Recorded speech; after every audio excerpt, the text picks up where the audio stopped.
4% difference here. Yes, that's it. So last month I have another office in Joshua. A lot of my artisans are there, and I went to the bank to take a loan. It's like a very small loan, like 5 lakh taka. And since I do not live there, but I have an office there, right? And I have trade license there. I have my audit done, I have my TIN and tax return, everything done. And the bank asked for a grantor. He said I need a grantor, someone who has, yeah. And then I was like, how am I going to get a grantor? And this is why I couldn't get the loan.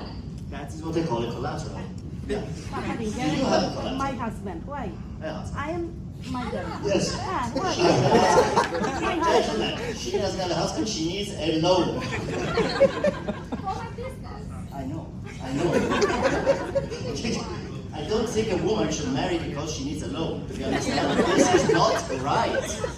Bangladesh, come on. Government, come on. So, thank you. Yeah, you are. So we were also, and this is not putting fingers on the banks, but I think in general what happens is when a lot of our women founders, when they go to the banks, and there is a system where you give the 4% concessional loans to startups, right?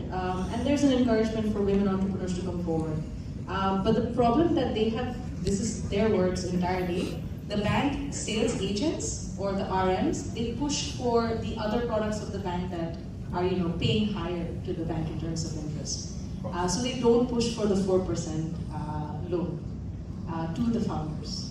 So I think that's something else that probably needs to be taken care of from the banking sector. You know a famous American author called Mark Twain. Who's heard of Mark Twain? Yeah. There's a very famous quote by him, which I often make to bankers. There are lies, there are great damned lies, and then there are statistics. Yes. You ready? I just want to ask, address. I think we can shoot on the Red Cross or the Red Crescent in this case abundantly. But we know there's a problem with the banking sector. And you know there's a problem with the banking sector. And there's a problem with inclusivity, especially to access to finance for women. Yeah. I'm conscious of time. What time is it now? Because I have the clock. So we have 10 minutes, okay. In these last 10 minutes, I would like to pick 2 questions, if you have questions. But I'm conscious that you have that burning thing that you want to say.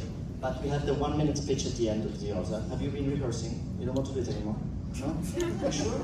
Let's make it in Bangla. In Bangla, in Bangla. Comfortable. In Bangla. That's inclusion. And you say to the public, but you still have 10 minutes, but you say to the public what you do, and why you're here, and why you want everyone to know what you're doing. That's, I can help you in that, I can really help you. But in Bangla, I can't help you. Okay, well, you think about it, you let me know.